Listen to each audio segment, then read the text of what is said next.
Hello and welcome to another episode of Erongo Talk. I'm your host, Ileni Shapumba, and on this Monday, we're kicking off this brand new week with a message from Inspector Ileni Shapumba about safety in our community. We will also be chatting to three wonderful men from 064 all day about the recently concluded five-a-side indoor tournament. Stay tuned, we'll be right back after this. I know you want me working all your games, and I feel like we're wrapped up in child's play. But baby, why don't you meet me halfway? And I know you're straight, you love the chase, but why? Honey, I couldn't keep you steady, couldn't make you ready. Let me see us try.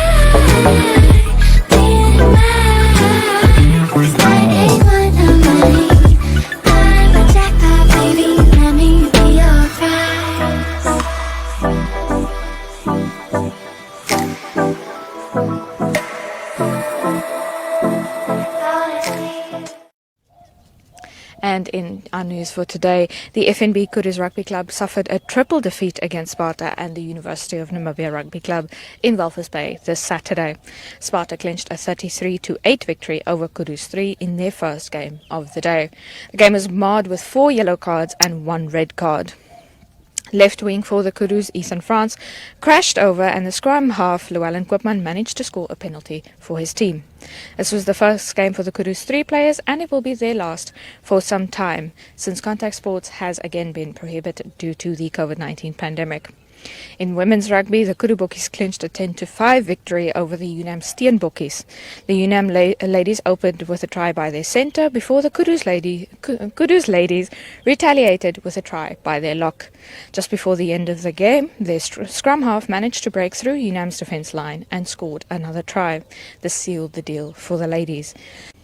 And in our second story for today, a new scam has emerged where fraudsters access and manage customers' e-wallet accounts on the FNB app. We have seen this new scam doing the rounds and urge our customers to take note of how it works to protect themselves, said Jerome Namasep, FNB's head of retail transactional banking. Namasep said that first, fraudsters will select a random cell phone number and attempt to link the e-wallet of the selected number to their own smartphone, which triggers a notification with an OTP, a one-time PIN, asking to confirm if the customer is indeed the one attempting to link their wallet. The fraudster then calls the client with a fake excuse to attempt to obtain the OTP. Unsuspecting clients then give up the OTP, which allows the fraudsters to access their e-wallets for future transfers and withdrawals. Namasep warned customers that the OTP is sufficient control as it seeks authorization of the account or wallet holder. As with any PIN or password, do not give your OTP to anyone, as this tip is crucial to protecting your funds. If anyone calls claiming to be from the bank and asks you for your OTP or a PIN or password of any kind, hang up the phone immediately and report the incident to the bank. Banks will never ever ask you for personal information such as passwords and PINs, so please be vigilant. Then in a third story for today, we move back onto sport. Tapping into Africa's burgeoning rugby talent, Rugby Africa continues to bring development programs to the continent as they spearhead the Get Into Rugby program. A central part of the strategy to grow the game, Get Into Rugby, enables unions and regions to increase the numbers of players, coaches and referees entering the game.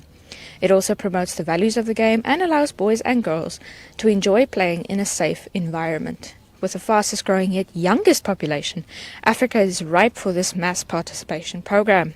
Keen to harness this potential, Rugby Africa has introduced rugby to 500,000 children every year, touching 3.5 million lives. And on that, we conclude today's news.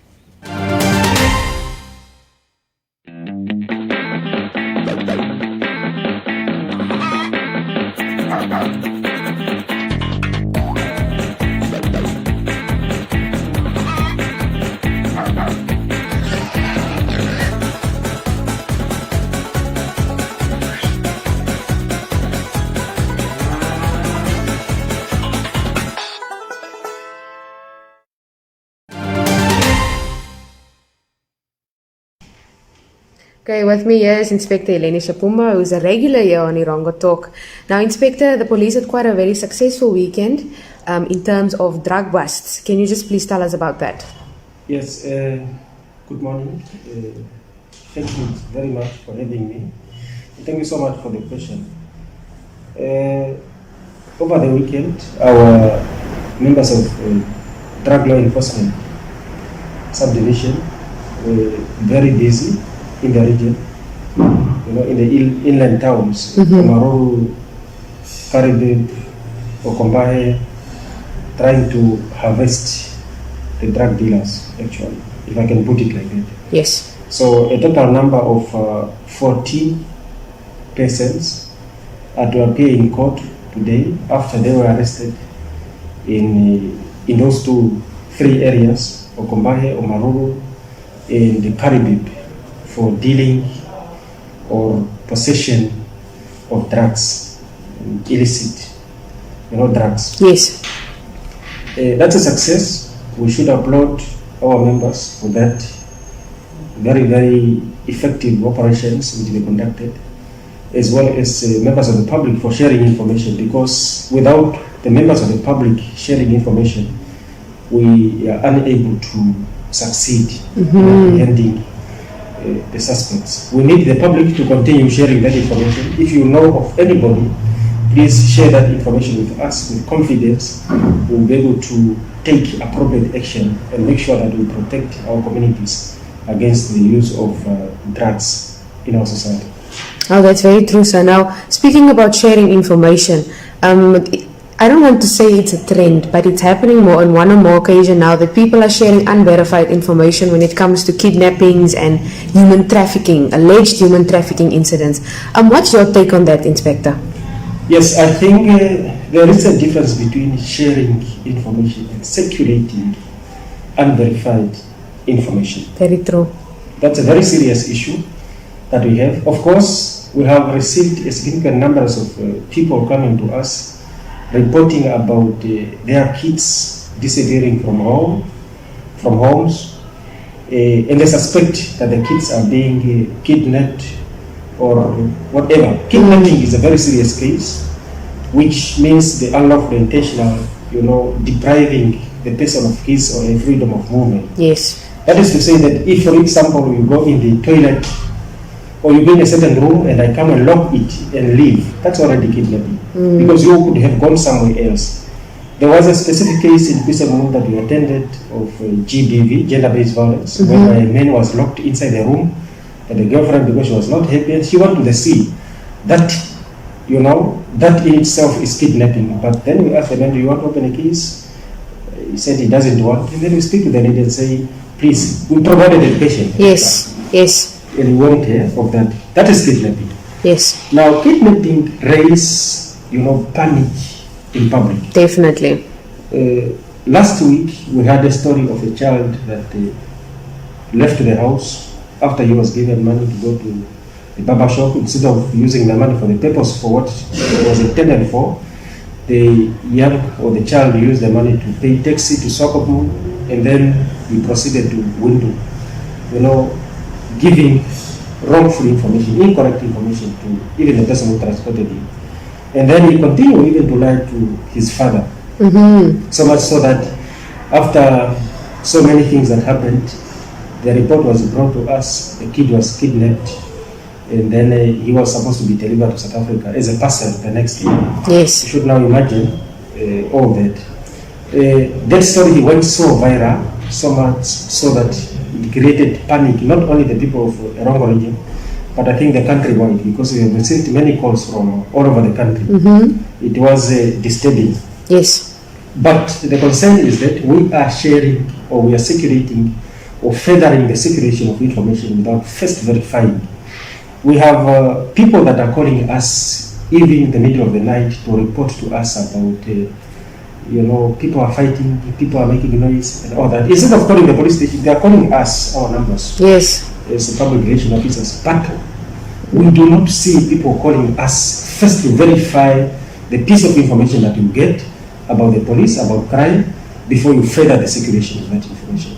And that's what we need to urge the public to say. Instead of really calling us to report about things that are happening that we should report to the police stations, have the police numbers and call. Let us call to verify information before we further escalation so that we can assist. Of course, we need to thank them because when they are sharing information, they are actually trying to assist us in prevention of crime. But it does now the opposite when you share information that is not verified because it causes panic. And on this basis, I really want to urge the public to say there has been no report of kidnapping that were reported in our region. And people should really stay calm and instill a sense of calm in their kids. And the elders or parents should really continue to sensitize their kids on integrity, respect for truthfulness. I think that's the basic principles of discipline. A child should be able to tell the truth, and if a child realizes that he or she is wrong in a certain action, should apologize to the parents. The parents should be able to educate the kid on how to behave, going forward. Oh, that's very true, Inspector. Now, in terms of COVID-19 regulations, we still find ourselves in a pandemic. How has the situation been, Inspector? Really, it's a concern to us. People are receiving the updates from Ministry of Health and Social Services. I do not know if you are even paying attention to that anymore, but I think it's very important that we do that.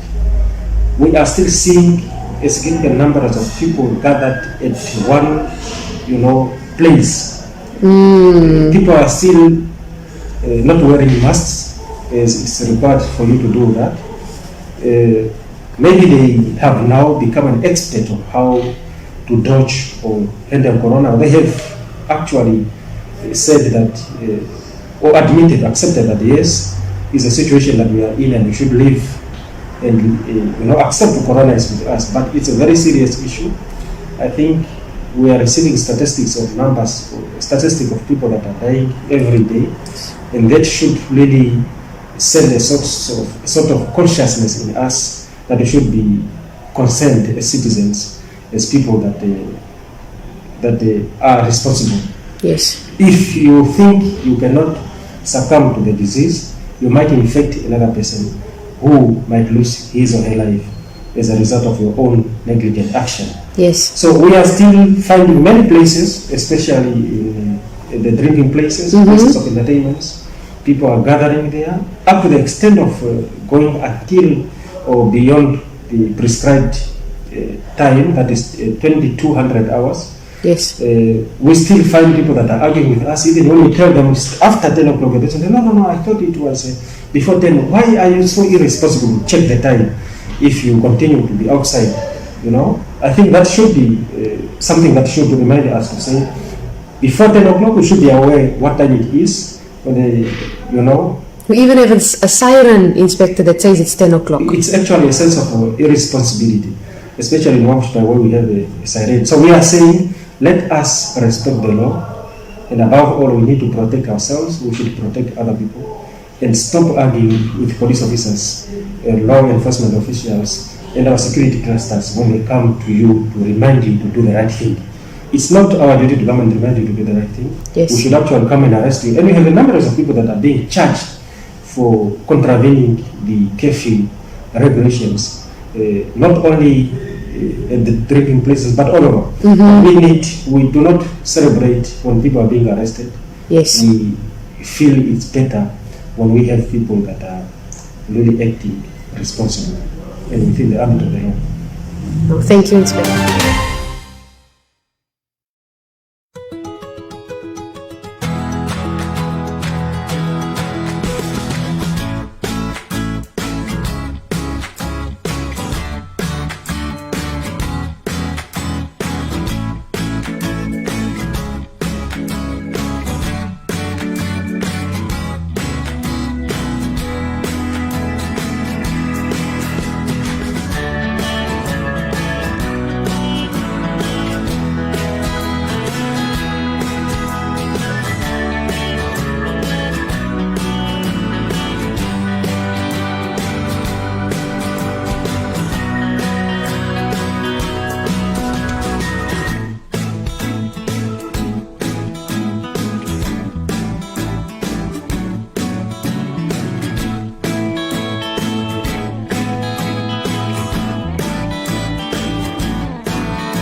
Right, gents. Yes, I'm here with the partners of 064 All Day. And as you can see in the background, the players are warming up for the final of this 064 All Day West Coast Indoor Five-a-side tournament. Let me start off with Jora. Like, how did you find the tournament, man? Was it like a success in your eyes, and why? The event was really awesome. The attendance, it was heavy, bigger than actually what we thought. It was very awesome, and the people loved it, man. Like, I mean, we are the first to do it, not to brag about it, but everybody came through. Even the family came to support. The kids enjoyed. The teams themselves. So it's gonna be yearly. So next year again, have a look out, because people always say like it's very awesome. So we should do it maybe November or so. But like now, we just wanna keep it to yearly, man. Yeah. Yearly, it's all good, man. We want to make sure we make it a success and more team comes, sponsors. Yeah, it's a family thing, it's a culture, man. Alright. Yeah. Yo, Arafat, Yes. the semi-final was hectic. How was the level of football out here? Yo, very high. It was football at the highest level. This is as good as it gets. Everybody knows 064, the West Coast. We got the best five-a-side teams in the country. So these were two of the best teams, the local team, which is the Dome team, as well as the CDFC. So we are looking forward to the final. It's gonna be epic. It's gonna be lit. Yes, lit. Alright, and finally, man, Richie, when it comes to your MVP, do you have a name in mind? I know, don't mention it yet, but what are you looking for? What was the criteria from your opinion in choosing your MVP? Bro, for me, I just feel besides the skills, besides the goals and everything, it's just like that guy that went the extra mile to carry the team to the final. So I have a couple of guys in idea. I have a couple of guys in mind, and I already organized something from the barbershop side. Shout out to Navai. I organized something for the MVP.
Joining me is Chef Philip Kleinsmith. He is one of the judges at the Nedbank Kapana Cook Off. Hi, Chef Philip. How are you? Hello, Irene Marie. I had to look at your name again just to make sure. Irene, it's fantastic to be here. Thank you very much for having me. Okay, so Chef Philip, you have spent your morning so far judging Kapana. What have you seen? What do you think so far? You know, this is the 7th year that we've done this competition. It is an incredible competition. It is all about making Kapana better and making Kapana a worthwhile dish to serve in our best restaurants. And this is exactly what we see here. The guys are looking more and more at the presentation of the Kapana, which is fantastic to see, because you eat with your eyes first. And at this competition this morning, we went through the whole salsa competition part now. We'll be doing the Kapana up around now, the top 10 salsa makers coming through now. And it is interesting to see the different ways people cut the salsa. I think as a judge, as a chef, I've got a certain way which I think it should be cut, and that's how you go and judge it. We've got 3 different judges looking at this. And each of them, you'll see on the marking as well, that each of them has got their idea of what it should be and what it should taste like. But that's exactly the reason why we have 3 of them. So you can get the best from all 3 can come through. And the salsa at this stage was incredible. We've done Oshikati and up north, Oshikati on Dangwa area. We've done Windhoek every year. We've done Walvis Bay previously. I think this is the first time here in Swakopmund. And what an incredible journey. I think we've had a fantastic group of people coming in, 51 people that joined us this morning for the competition. That was great to see. Incredible salsa. Everybody bring their own spice, and what a journey. Yeah. So, Chef Philip, you have probably tasted a lot of Kapana and a lot of salsa at this point in your life. So, has there been anything in this competition that has surprised you about how people are preparing? I think I always say, before you come to the Kapana competition, go to the markets and go see what the people do with the Kapana there. Kapana to me is a 1 of 2 finger meal. Your meat and your salsa right in the middle, and you'd be able to eat everything with between these 2 fingers. And sometimes I think that is being missed over here. I miss that kind of thing. The Kapana might be cut a little bit wrong, that you can't take your Kapana and your salsa together. That's the one thing. But again, of course, taste is always king. And the incredible spices these people use, the sauces they make, the sauce they put with the salsa, and the amount of oil and vinegar. And it's just so incredible to taste these things. It's a fantastic journey. And what are you still looking forward to in the Kapana Cook Off ahead? Well, we're going to go into the top 10 is going to cook the salsa and the Kapana now. I hope you get a little bit of that and stay a little bit longer to taste that as well. It is fantastic. And then we're going to Oshikati towards the end of June, and the Windhoek early in July with the final in August. I'm looking forward to see our next Kapana entrepreneur, because that's what Nedbank is doing. They're making Kapana entrepreneur every year. So I'm looking forward to seeing that, and to see what these people then do afterwards. That's almost even better than the competition itself, to see them actually grow and expand their business, and become a proper entrepreneur, employing more people and getting more people into this business. So, Chef Philip, I'm going to ask you for some inside info for people who will still take part in the Kapana Cook Off. And for the next Kapana entrepreneur, what do you look for when you eat Kapana? Okay, as I said earlier, Kapana to me is a 2-finger meal. I must be able to take everything between 2 fingers. So my meat must be a nice sliver of meat, which you can fold around the salsa and take everything in one bite. If you can do that correctly, it works well. And then, of course, the dry spice, which often, because traditionally your meat would not be spiced. Although for the competition like this, I think you do need a little bit of spice on the meat. So because everything by itself, everything should be nice tasting, but together it should be even better.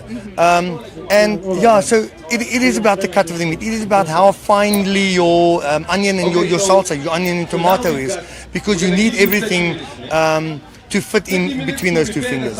And then I think that's something which you miss here as well, is please taste your salsa, please taste your spice, know what it's going to do to the meat. So practice, taste it all the time. You don't know what you are giving the judges, or you don't know what you're giving your customers if you are the next entrepreneur, if you don't taste it yourself.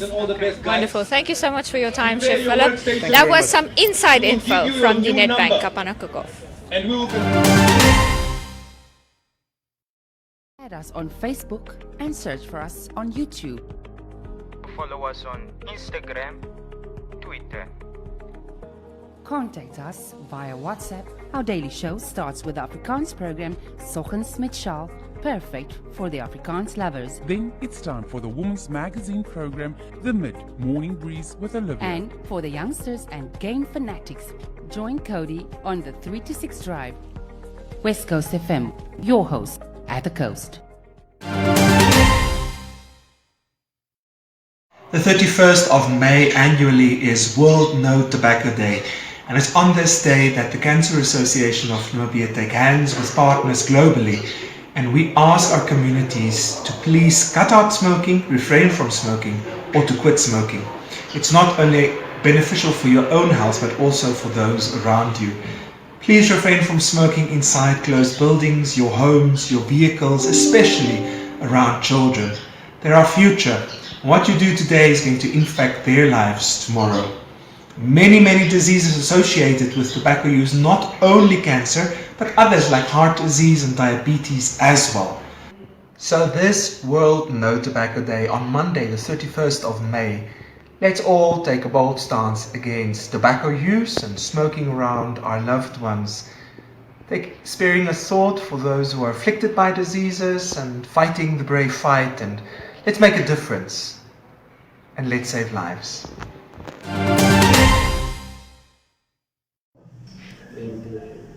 I just need to remind the public to say we have three important principles in the criminal justice system. One is the due process, and two is crime control. Namibia use the due process, and that includes also us. What I'm saying is, maybe that's why sometimes we see people complaining to us we are not acting as they wanted us to act. When we report a crime, we do not arrest the person very quickly. What we do is we first investigate cases. Whatever case brought to us, we investigate that case. But I'm saying the due process means procedural fairness. Procedural fairness means every step that we take should be fair and within the prescription of the Constitution and the rights and freedoms of persons. The Constitution. That's why I am saying that do not expect us, when you come to us and report a case and we jump or we arrest, we first investigate and investigate thoroughly.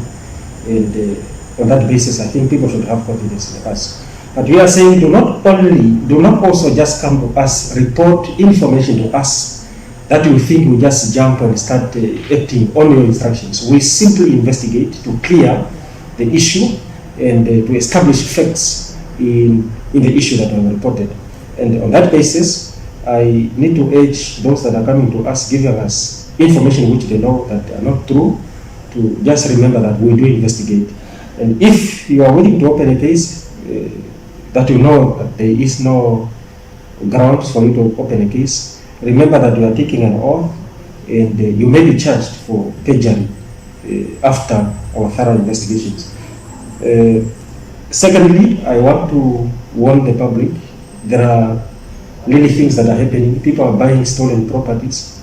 There is a trend of water pumps in the farms, those taps, whatever pieces of being stolen, and surely there are people that are buying those.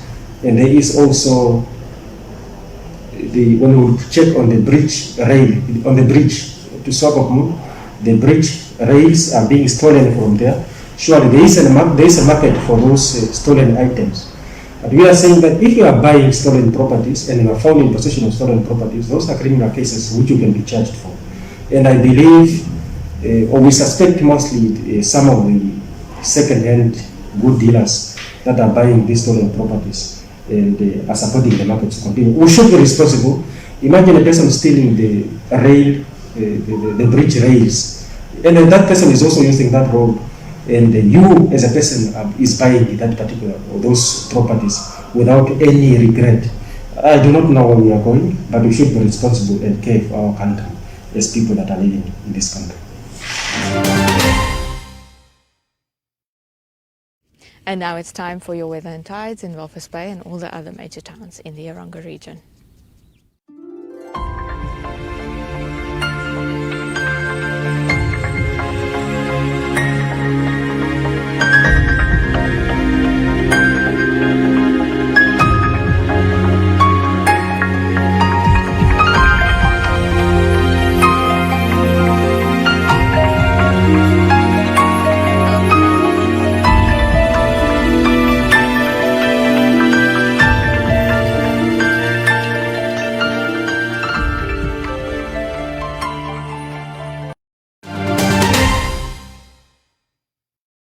And that unfortunately brings us to the end of yet another episode of Erongo Talk. It was wonderful spending my Monday morning with you. So you don't have to miss us too much until tomorrow, because you can check out our website. That's www.erongo.com.na. It's www.erongo.com.na for all the stories discussed earlier and so much more. And if you want to let us know what's happening in your town, in your community, or get in touch for advertisement opportunities, you can do so at 0811 7000 40. That's 0811 7000 40 on WhatsApp and on Telegram. So until next time, please stay safe, please stay healthy, please wear your masks, maintain social distancing, and do be encouraged to get vaccinated against COVID-19. We'll see you again tomorrow.